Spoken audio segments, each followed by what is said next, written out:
Yun. What's up mga ka-sidecar? Mayroon tayong isang brand new na smash dito. Bali, convert to tri-wheels to mga lodi. Yan.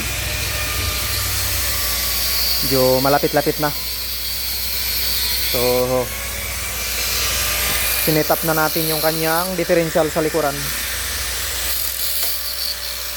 Siyempre, makakasama natin dito yung mga gwapo na malulupit mag-convert. Yan. Set up natin yung pinaka shock sa likod.